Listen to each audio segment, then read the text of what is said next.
नमस्कार दोस्तों एवं प्यारे विद्यार्थियों। जैसा कि आप सभी को विदित है कि इस कोरोना महामारी की वजह से देश में और विश्व में भारी संकट पैदा हुआ है, जिसकी वजह से शिक्षा के साथ साथ में सभी क्षेत्र प्रभावित हुए हैं। हम ये चाहते हैं कि आपकी पढ़ाई निरंतर बनी रहे। इसके लिए हम YouTube के माध्यम से आपको पढ़ाई को सुचारू रूप से चालू रखने की कोशिश कर रहे हैं, जिसमें आपका सहयोग हमें परम आवश्यक है। और आज हम शुरू कर रहे हैं। हमारा टॉपिक है वास्तविक संख्याएं। उपयोगी परीक्षा में 4 नंबर का टॉपिक है। इसमें से 2 प्रश्न आता है, एक 1 नंबर का, दूसरा 3 नंबर का प्रश्न आता है। कुल मिलाकर 4 अंक का टॉपिक है। देखो, हमारा सर्वप्रथम हम शुरुआत करते हैं संख्या से। संख्या बनती है किससे? अंकों से। और अंकों की कुल संख्या होती है कितनी? 10। कौन कौन सी? 0, 1, 2, 3, 9 तक कुल अंकों की संख्या होती है कितनी? 10। और इन अंकों की संख्या 10 होने की वजह से ही हमारी संख्या पद्धति का नाम दशमिक संख्या पद्धति है। दशमिक संख्या पद्धति। अब देखो, पहले छोटी क्लासों में हमने वर्ड सुने हैं, इकाई, दाई, सैकड़ा, हजार, इस प्रकार से। ये अंकों के स्थान होते हैं। अंकों के स्थान होते हैं। अंकों के स्थान हमेशा दाईं ओर से काउंट होते हैं। पहले स्थान को हम कहते हैं इकाई, दूसरे स्थान को दाई, तीसरे स्थान को सैकड़ा, चौथे को हजार, इस प्रकार से कहते हैं। और अब देखो, संख्या का निर्माण हम अंकों को उनके स्थान पर रखने से करते हैं। जैसा कि हमने ये लिखे हैं 25। इसमें से पहले स्थान पर है 5 और दूसरे स्थान पर है 2, और ये कुल संख्या होगी 25। अब देखो, अब आगे हम बात करते हैं संख्या के प्रकार की। संख्या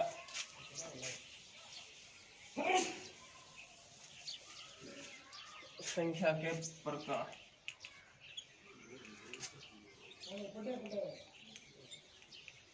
संख्या के प्रकार में देखो, प्राकृत, पूर्ण, पूर्णांक, परिमेय और अपरिमेय। संख्याओं के प्रकार: प्राकृत, पूर्ण, पूर्णांक, परिमेय और अपरिमेय। प्राकृत को इंग्लिश में कहते हैं नेचुरल, पूर्ण को कहते हैं होल, पूर्णांक को कहते हैं इंटीजर,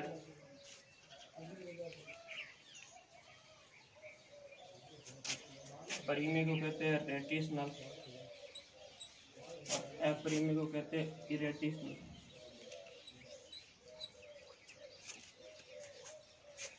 प्राकृत संख्याओं का संकेत होता है कैपिटल N। पूर्ण संख्या का संकेत होता है कैपिटल W। पूर्णांक संख्या कैपिटल Z। परिमेय संख्या का संकेत Q और अपरिमेय संख्या का संकेत S। अब देखो, परिमेय संख्याएं हम 1 से शुरू करते हैं। 1, 2, 3 डैश डैश, इस रूप की संख्या को हम प्राकृत संख्या कहते हैं।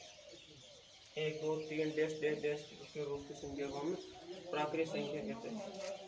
अब देखो, समस्या ये हुई कि प्राकृत संख्या को 1 से शुरू कर दिया, तो अब हम सोचते हैं कि संख्याओं में तो 0 भी आता है, तो उस संख्या को क्या नाम देंगे? तो 0 से शुरू करेंगे, तो 0, 1, 2, 3 डैश डैश, इस रूप की संख्या को हम कहते हैं पूर्ण संख्या। तो देखो प्राकृत और पूर्ण में अंतर 0 का है। प्राकृत में 0 शामिल नहीं होता है और पूर्ण संख्या में 0 शामिल होता है। अब देखो पूर्णांक संख्या होती है जो हमारे लिए 3 प्रकार की। पहला नाम है ऋणात्मक, दूसरा नाम है उदासीन, तीसरा है धनात्मक।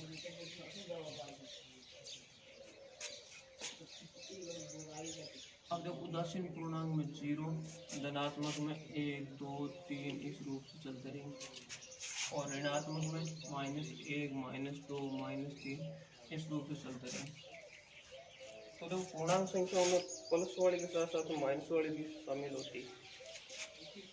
अब देखो हम एक बात और करते हैं कि ये 0 से लेकर जो प्लस वाली संख्याएं होती है इसको हम दूसरा नाम देते हैं क्या, ऋणोत्तर। ऋणोत्तर को मीन्स नॉन नेगेटिव,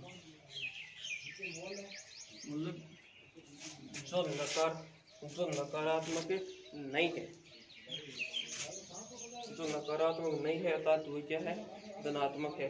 उन पूर्णांक संख्या को हम कहते हैं ऋणोत्तर पूर्णांक संख्या। और जो ऋणात्मक वाली है तो इसे हम कहते हैं क्या, धनेतर। धनेतर का मतलब नॉन पॉजिटिव।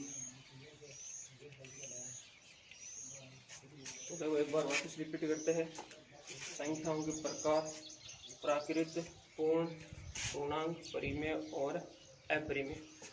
प्राकृत संख्याओं को इंग्लिश में नेचुरल, पूर्ण को होल, पूर्णांक को इंटीजर, परिमेय को रेडिशनल और अपरिमेय को इरेडिशनल। प्राकृत संख्याओं का संकेत कैपिटल N, पूर्ण संख्याओं का कैपिटल W, पूर्णांक संख्याओं का Z, परिमेय संख्याओं का संकेत Q और अपरिमेय संख्याओं का संकेत S। बात करते हैं प्राकृत संख्या 1 से शुरू होती है तो 1, 2, 3 डैश इस रूप की संख्या को हम प्राकृत संख्या कहते हैं। और पूर्ण संख्याएं 0 से शुरू होती है तो 0, 1, 2, 3 डैश इस रूप की संख्या को हम पूर्ण संख्याएं कहते हैं। और पूर्णांक संख्या की बात करें तो पूर्ण संख्या के अलावा जो माइनस वाली संख्याएं हैं वह सभी मिलकर क्या कहलाती है, पूर्णांक संख्याएं। तो पूर्णांक संख्या में ऋणात्मक, उदासीन और धनात्मक। ऋणात्मक माइनस वाली, उदासीन में 0 और धनात्मक में प्लस वाली। अब देखो दूसरा नाम दिए है ऋणोत्तर। ऋणोत्तर 0 से लेकर जो सभी पूर्ण संख्याएं हैं उन्हीं का नाम है ऋणोत्तर। ऋणोत्तर का मतलब नॉन नेगेटिव, जो नकारात्मक नहीं है वह क्या है, ऋणोत्तर। और धनोत्तर का मतलब नॉन पॉजिटिव, जो धनात्मक नहीं है। अब देखो परिमेय और अपरिमेय से पहले हम 2-3 शब्दों पर और चर्चा करेंगे। एक बार आप इसका स्क्रीनशॉट ले सकते हो इतने का।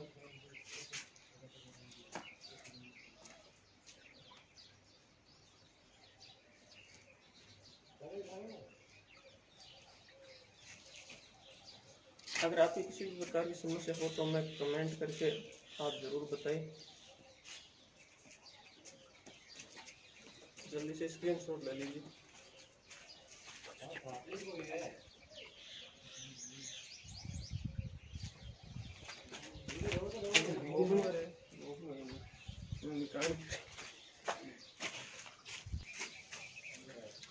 देखो अब हम बात करते हैं 2-4 वर्ड है संख्याओं के, पहले उनके बारे में, उसके बाद में हम परिमेय संख्या समझेंगे। पहला वर्ड है सम संख्या। सम संख्या इंग्लिश में कहते हैं इवन नंबर।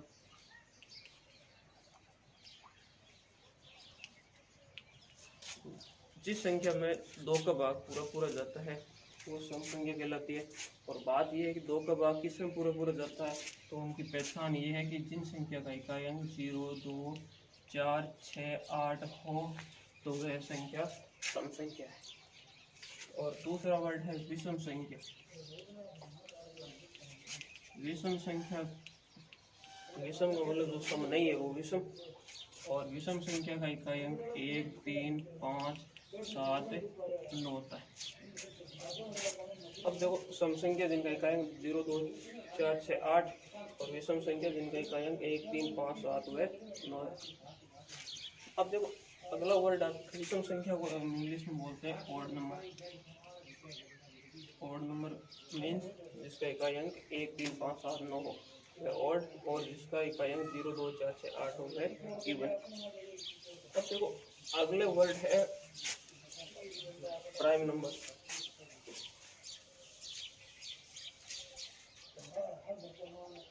अभाज्य संख्या, अभाज्य संख्या प्राइम नंबर।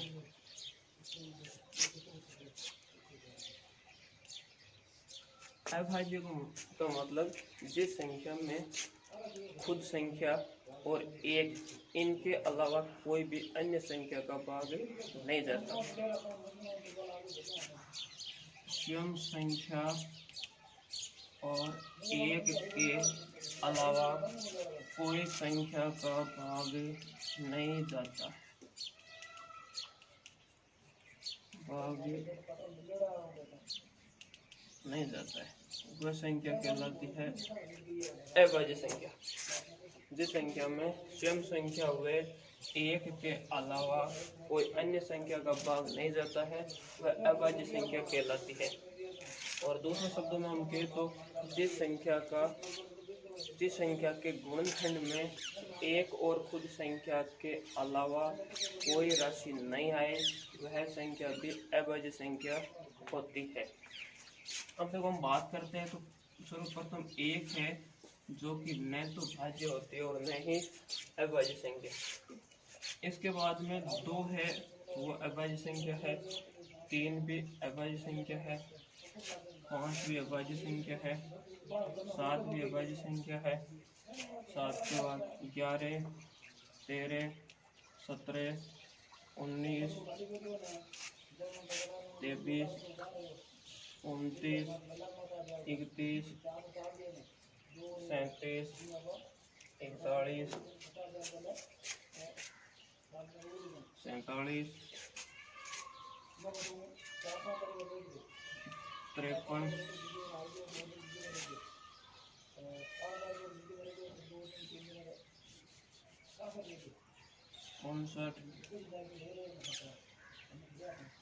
67,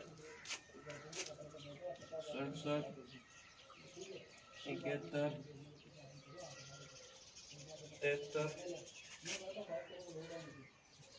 79, 97,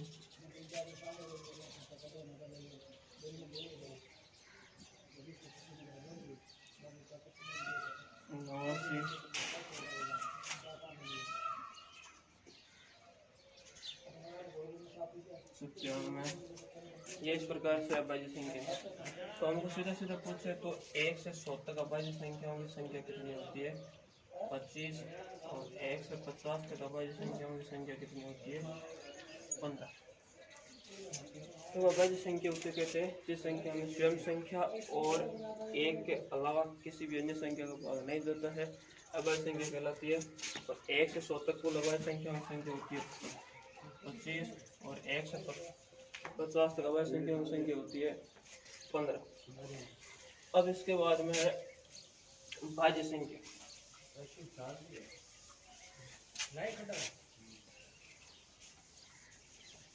भाज्य का मतलब जो अभाज्य नहीं है वह है सभी भाज्य संख्या है।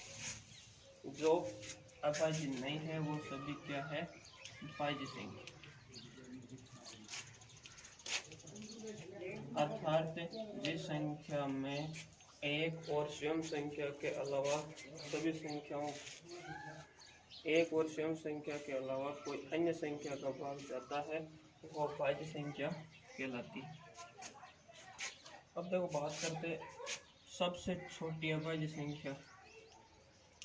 सबसे छोटी अभाज्य संख्या 2 और सबसे छोटी भाज्य संख्या। सबसे छोटी भाज्य संख्या कौन सी होती है? 4।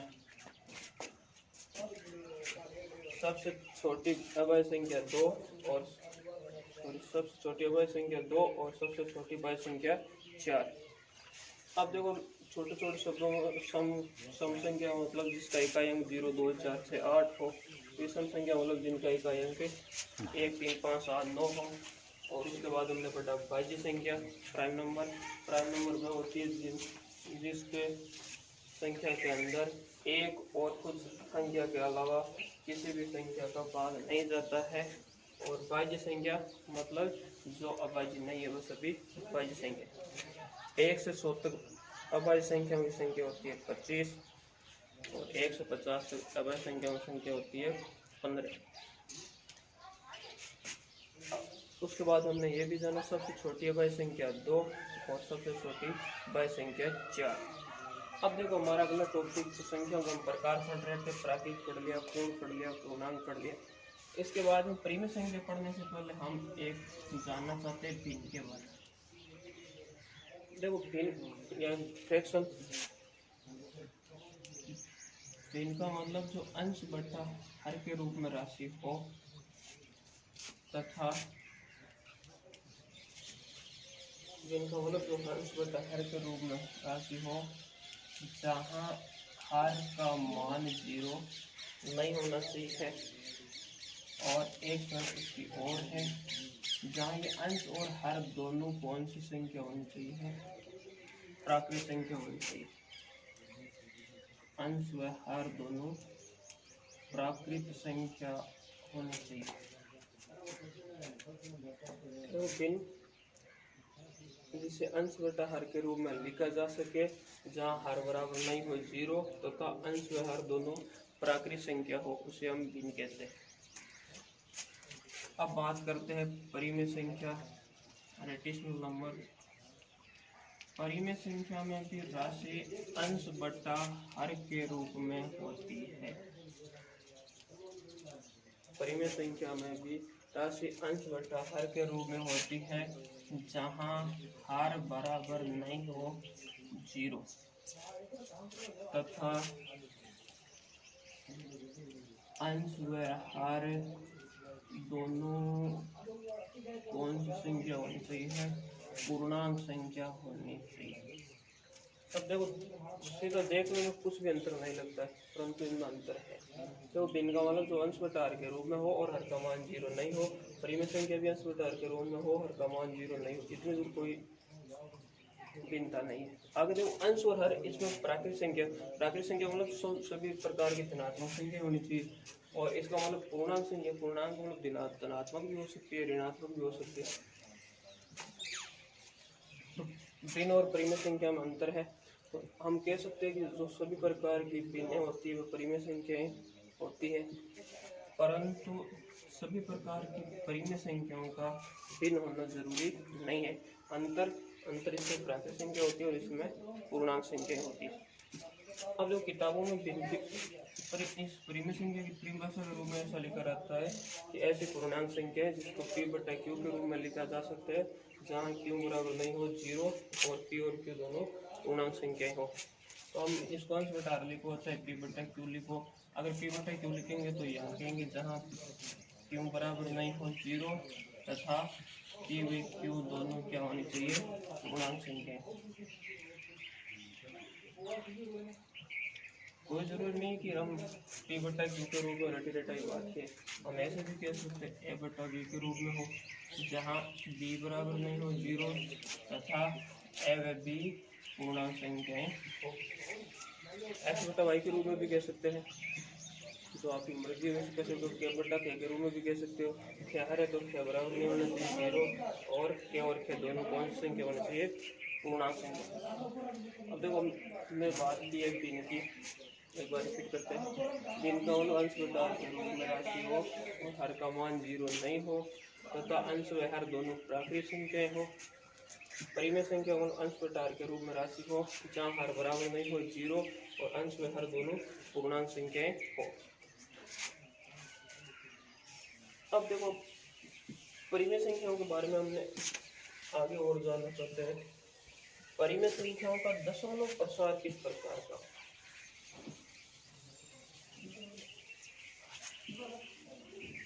परिमेय संख्याओं का दशमलव प्रसार।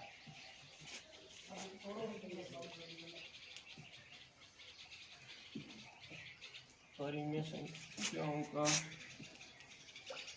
दशमलव प्रसार देखो परिमेय संख्याओं का दशमलव प्रसार दो प्रकार का होता है। एक तो होता है शांत और दूसरा होता है अशांत आवृत्ति। परिमेय संख्याओं का दशमलव दो प्रकार का होता है, एक तो शांत और दूसरा अशांत आवृत्ति। शांत का मतलब दशमलव के बाद में चाहे कितने भी अंक हो उनके बाद में संख्या पूर्ण रूप से रुक जाती है, जैसे 0.12 ये शांत। अशांत आवृत्ति का मतलब इसमें संख्या जैसे 0.12 है और इनकी बार बार आवृत्ति होती रहेगी 1 2 1 2। तो अब देखो इसको दूसरे तरीके से भी हम लिख सकते हैं 0.12 आवृत्ति किनकी हो रही है बार बार 1 और 2, तो इनके ऊपर हम चिन्ह लगा सकते हैं आवृत्ति। तो परिमेय संख्या का दशमलव प्रसार दो प्रकार का, पहला शांत और दूसरा अशांत आवृत्ति।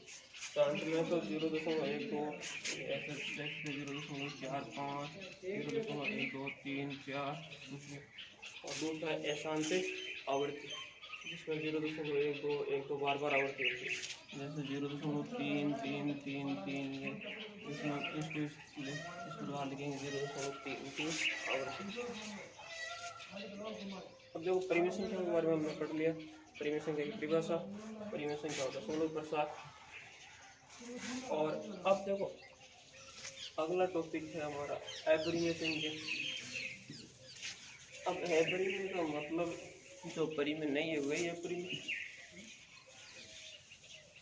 परिमेय का मतलब जो टॉपिक है अपरिमेय संख्या। अपरिमेय संख्या अपरिमेय वही होती है जो परिमेय नहीं होती है, तो इसको हमको अलग से पढ़ने की जरूरत नहीं है, क्योंकि अगर हमने परिमेय संख्या को ढंग से समझ लिया तो जो बचेगी वो क्या है अपरिमेय है। तो अपरिमेय का मतलब जो परिमेय नहीं हो, जो परिमेय नहीं हो। अब अपरिमेय का दशमलव प्रसार की बात करते हैं।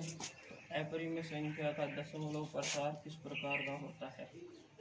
अपरिमेय संख्याओं का दशमलव प्रसार होता है अशांत अनावृत्ति प्रकार। अशांत अनावृत्ति प्रकार का, और इसका दूसरा नाम है अनुसान्य अनावृत्ति।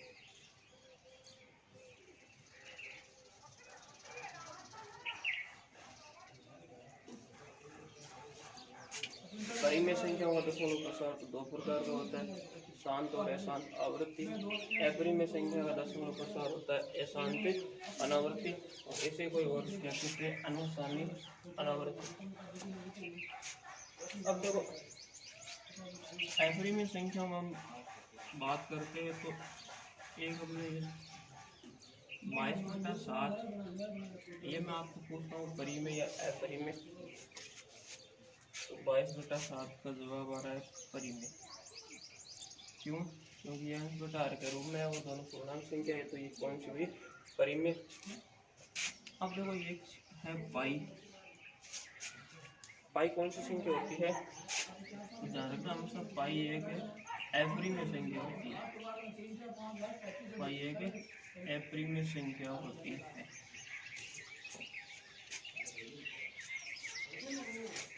अब देखो परिमेय का मतलब जो अंश/r के रूप में हो और r बराबर 0 तथा अंश और r दोनों पूर्णांक संख्या होती है, परिमेय संख्या कहलाती है। और अपरिमेय संख्याएं जो परिमेय नहीं होती अपरिमेय संख्या होती है। अब जो हमारा टॉपिक है वास्तविक संख्या, तो वास्तविक संख्या क्या होती है? परिमेय और अपरिमेय संख्याओं को अगर मिलाकर बोले तो वह कहलाती है वास्तविक संख्या।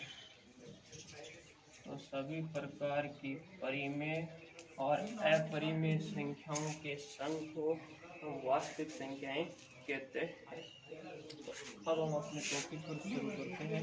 वास्तविक संख्या मतलब सभी प्रकार की परिमेय और अपरिमेय संख्याओं के संघ को हम वास्तविक संख्याएं कहते हैं। अब देखो मैं एक बार वापस बात करता हूँ जिस प्रकार की हमने सभी संख्याएं पढ़ी है। पहले हमने पढ़ा प्राकृत, बाद में पूर्ण, बाद में पूर्णांक और ये परिमेय। तो मैं आपको पूछना चाहता हूँ कि सभी प्रकार की प्राकृतिक संख्याएं होती है वह पूर्ण संख्याएं भी होती है, और सभी प्रकार की पूर्ण संख्याएं होती है वह पूर्णांक संख्याएं भी होती है, और सभी प्रकार की पूर्णांक संख्याएं वह कौन सी संख्या होती है? परिमेय संख्या होती है।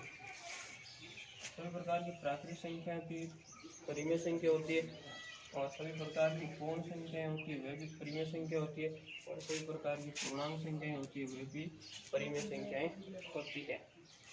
तो परिमेय संख्या में हम ये निष्कर्ष निकाल चुके हैं कि प्राकृत, पूर्ण और पूर्णांक है ये परिमित के भाग मान सकते हैं हम परिमेय संख्याओं के, क्योंकि सभी प्रकार की प्राकृतिक संख्या भी परिमेय संख्या, पूर्ण संख्या भी परिमेय संख्या, पूर्णांक संख्या भी परिमेय संख्याएं होती है।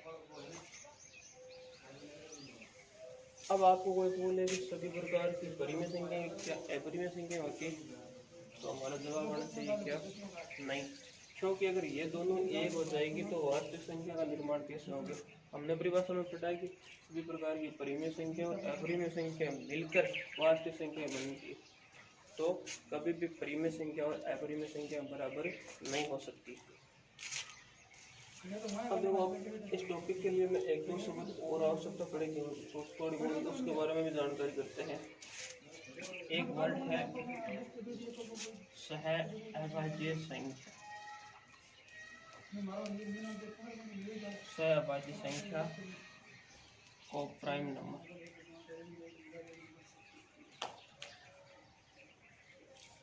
सहअभाज्य संख्या क्या?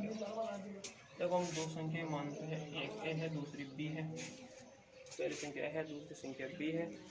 यदि ये ए और बी सहअभाज्य संख्या होगी कि इन दोनों का HCF क्या हो? एक हो, अर्थात इन्हीं दो संख्याओं का HCF यदि एक हो तो वह सहअभाज्य संख्याएं होती है। HCF एक का मतलब कि जैसे हमने ले लिए 5 और 8। अब इन दोनों में कोई भी एक के अलावा कोई राशि इनमें कॉमन नहीं है, जिस कारण से हम इनसे कह सकते हैं कि ये किस प्रकार की संख्या है? सहअभाज्य संख्या। सहअभाज्य को प्राइम नंबर का मतलब दो संख्याओं का HCF क्या होना चाहिए? एक, और HCF अगर एक है तो इनको हम कहेंगे सहअभाज्य संख्या। अब देखो इतनी देर में हमने काफ़ी कुछ जो पूर्व ज्ञान की जानकारी थी उसके बारे में चर्चा करी है। संख्याओं के प्रकार, प्राकृत, पूर्ण, पूर्णांक, परिमेय, अपरिमेय के बारे में पढ़ा। परिमेय संख्या और दशमलव प्रसार के बारे में पढ़ा। परिमेय संख्या और दशमलव प्रसार दो प्रकार का होता है, शांत और अशांत आवर्ती। अपरिमेय संख्या और दशमलव प्रसार अशांत अनावर्ती।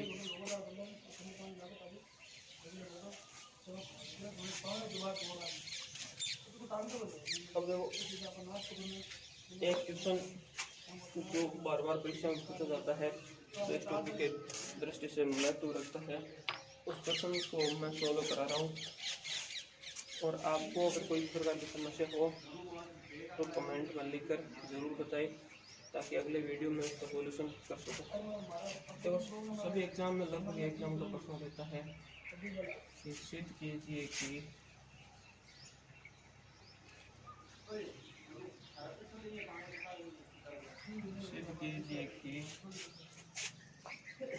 √2 एक अपरिमेय संख्या है। तो पहले तो हमें ये ध्यान होना चाहिए कि यार वास्तव में √2 अपरिमेय है या नहीं है। तो इसके लिए हमने देखा कि ये अंश बटा आर के रूप में नहीं है, तो इसका मतलब परिमेय तो नहीं, परिमेय नहीं है तो निश्चित रूप से किस प्रकार की संख्या है? अपरिमेय संख्या है। और जैसे कि हम जानते हैं कि जो पूर्ण वर्ग संख्या है रूट, तो रूट के अंदर पूर्ण वर्ग संख्या नहीं होती है तो सभी प्रकार की अपरिमेय संख्या ही होती है। तो देखो ये प्रश्न बार बार परीक्षा में होता है, यहाँ कई बार रूट 2, कोई बार रूट 3, कोई बार रूट 5, रूट 6 ऐसा कुछ होता है। तो इसको हम सिद्ध करने का हमारा आसान सा तरीका है जो कि हम बार बार कक्षा में आपको बताते भी हैं। उसी तरीके से मैं एक बार फिर आपको सोल्व करा रहा हूँ। देखो प्रश्न में हमें अपरिमेय दिया है तो हमें मानना है या परिमेय, तो दिया माना रूट 2 कौन सी संख्या है, परिमेय संख्या है। अगर इसको हमने परिमेय मान रखा है तो परिमेय संख्या की परिभाषा के अनुसार हम पढ़ते हैं कि परिमेय संख्या को हम अंश बटा हर के रूप में या a बटा b के रूप में लिख सकते हैं, जहाँ a व b क्या होना चाहिए, सह अभाज्य धनात्मक पूर्णांक है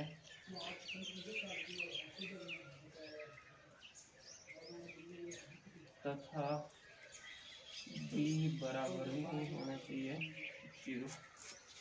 तो माना रूट 2 एक परिमेय संख्या है, परिमेय संख्या है इसका मतलब है इसको हम किसके रूप में लिख सकते हैं, a बटा b के रूप में, तो जहाँ a व b से अभाज्य धनात्मक पूर्णांक है तथा b बराबर है 0 नहीं है। से अभाज्य धनात्मक पूर्णांक क्यों लिखा, क्योंकि हमें पता है दो अभाज्य संख्या है, तो दो अभाज्य संख्या तो a और b दोनों भी क्या होंगे, दोनों एक साथ अभाज्य होंगे, तो इनको हम क्या कहेंगे, से अभाज्य धनात्मक पूर्णांक। अब जब हम क्या करेंगे कि दोनों पक्षों को क्या करेंगे, वर्ग, दोनों पक्षों का वर्ग करने पर, दोनों पक्षों का वर्ग करने पर रूट 2 का वर्ग 2 बराबर a का वर्ग a स्क्वायर, b का वर्ग b स्क्वायर।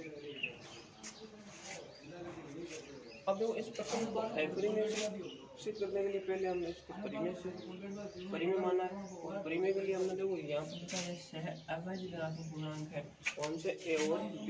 अगर हम इनको सह अभाज्य मान रहे हैं एक, तो अगर इनको हम अपन भाज्य सिद्ध कर देंगे तो जो मानेंगे उससे उल्टा हो जाएगा, उल्टा हो जाएगा तो माना हमने परिमेय है तो परिमेय ने हम क्या हो जाएगी, अपरिमेय। अब देखो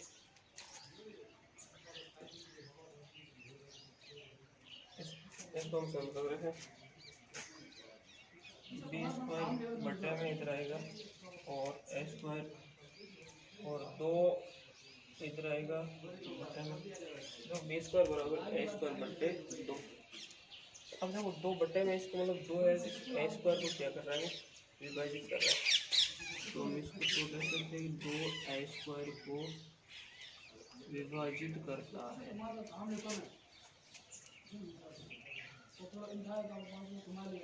अगर 2 ए स्क्वायर को विभाजित करेगा तो हम जानते हैं कि 2 ए को भी क्या करेगा, विभाजित करेगा, 2 ए को भी विभाजित करता है, विभाजित करता है इसका मतलब क्या है, 2 का 1 के अंदर क्या जाता है, भाग जाता है, और इसको हमने लिख दिया समीकरण नंबर 2।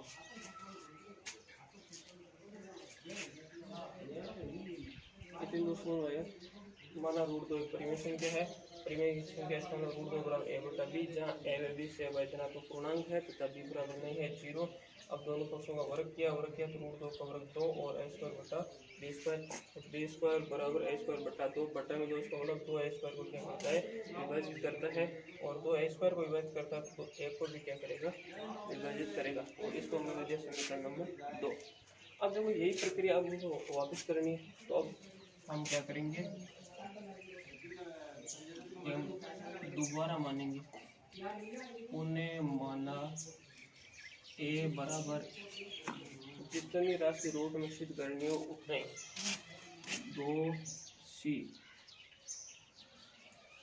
कोई अन्य धनात्मक पूर्णांक है,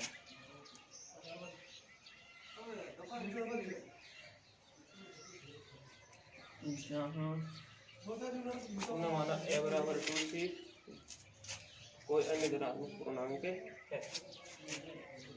a बराबर 2c जहाँ c कोई अन्य धनात्मक पूर्णांक है। अब a का मान समीकरण 1 में रखेंगे, 2 बराबर एक जगह 2c, एक का स्क्वायर है तो 2c का स्क्वायर और बटा में बी स्क्वायर। अब जो काम पहले किया वही करना है। इतनी देर हमने 2 को ए स्क्वायर से विभाजित किया तो बी स्क्वायर के बराबर समीकरण बनाया। इस बार हम बी स्क्वायर को विभाजित करेंगे तो समीकरण किससे बनाएंगे, सी स्क्वायर के बराबर। तो देखो 2 बराबर 2 का स्क्वायर 4 सी स्क्वायर बटे बी स्क्वायर।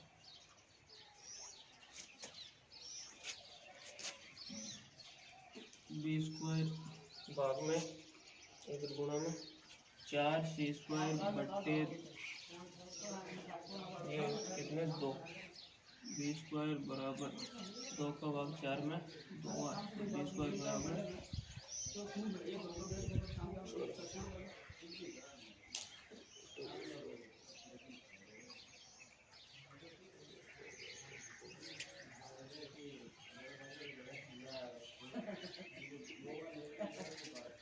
दो एक और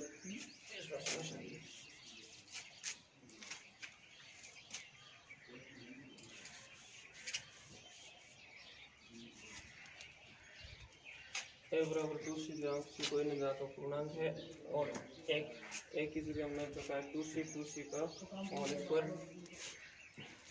2 का वर्ग 4 सी स्क्वायर बटे बी स्क्वायर।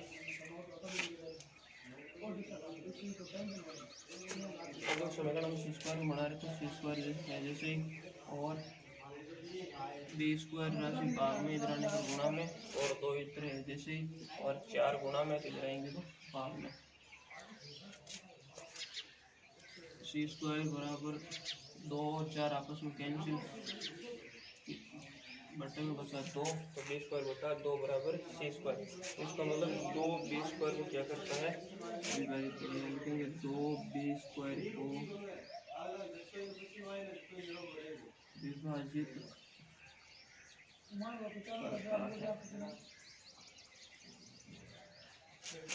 दो अगर बी स्क्वायर को विभाजित करता है तो 2 किसको विभाजित करेगा, बी को भी, तो 2 बी को भी विभाजित करता है। विभाजित करता है इसका मतलब 2 का भाग बी में पूरा जाता है। इसका हमने दिया समीकरण नंबर 3। अब देखो हम देखते हैं समीकरण 2 क्या कहता है और समीकरण 3। समीकरण 2 कहता है 2 ए को विभाजित करता है और समीकरण 3 कहता है 2 बी को विभाजित करता है। इसका मतलब समीकरण 2 और 3 के अनुसार हम कह सकते हैं कि ए और बी दोनों को कौन विभाजित करता है, 2। अगर 2 विभाजित दोनों संख्या को करता है तो हम समझ गए कि 2 अभाज्य नहीं होकर क्या है, भाज्य। तो हम कह सकते हैं समीकरण 2 व 3 से 2 उभयनिष्ठ होने के कारण दोनों 2 उभयनिष्ठ होने के कारण ए व बी सहभाज्य संख्याएं हैं। अगर ये सहभाज्य संख्याएं हैं ए व बी दोनों में 2 उभयनिष्ठ कौन सी सहभाज्य होगी और हमने माना उसके अनुसार ये कौन सी है, सह अभाज्य है। इसका मतलब हमारी कल्पना क्या है, गलत है, जो कि हमारी कल्पना के विपरीत है। हमारी कल्पना के विपरीत है, इसको मतलब हमने इसको परिमेय माना तो ये परिमेय नहीं होकर क्या होगी, अपरिमेय।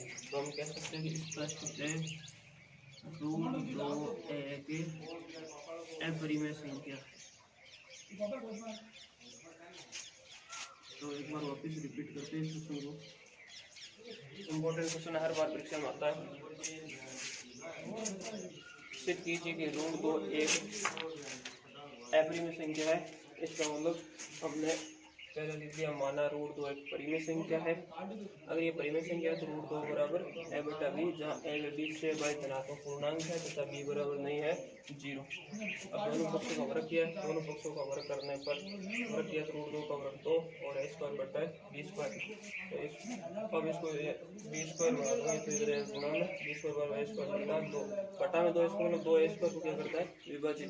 तो 2 ए स्क्वायर को विभाजित करता है। अगर ए स्क्वायर को विभाजित करता है तो 2 इसको विभाजित करेगा, एक को, तो 2 एक को भी विभाजित करता है। समीकरण नंबर 2। अब आगे प्रक्रिया क्या है, उन्हें माना ए बराबर 2c कोई अन्य धनात्मक पूर्णांक है, जहाँ c कोई अन्य धनात्मक पूर्णांक है। अब 2 बराबर a की जगह 2c का स्क्वायर बट्टा b स्क्वायर, 2 का 2 का वर्ग 4 c स्क्वायर बट्टा b स्क्वायर दो सी स्क्वायर है जैसे और 2 है जैसे, बी स्क्वायर भाग में इधर है तो गुणा में, और ये राशि गुणा में इधर है तो भाग में, तो 2b स्क्वायर बटे 4, 2 और 4 कैंसिल, कितनी बार 2 बार, बी स्क्वायर बटा 2 बराबर सी स्क्वायर। इसका मतलब 2 बटे में है तो 2 किसको विभाजित कर रहा है, बी स्क्वायर को, तो 2 बी स्क्वायर को विभाजित करता है, और 2 बी स्क्वायर को विभाजित करता है तो 2 किसको विभाजित करेगा, बी को, तो 2 बी को भी विभाजित करता है। इसको हमने दे दिया समीकरण नंबर 3।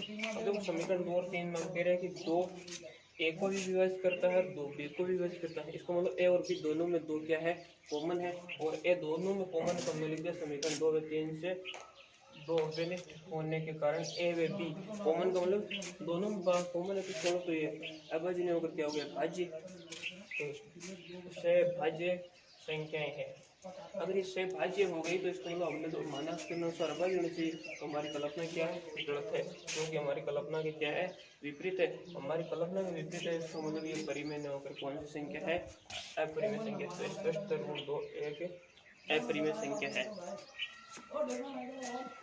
देखो एक बार आप इसका स्क्रीनशॉट ले लीजिए।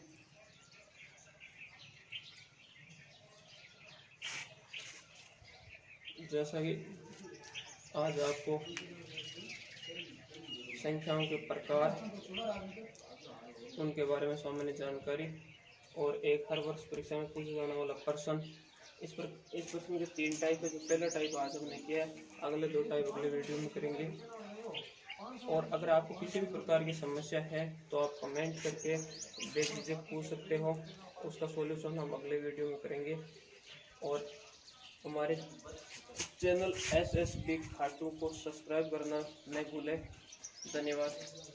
आज की सभा को करते हैं हम यही समाप्त। वंदे मातरम। जय हिंद, जय भारत।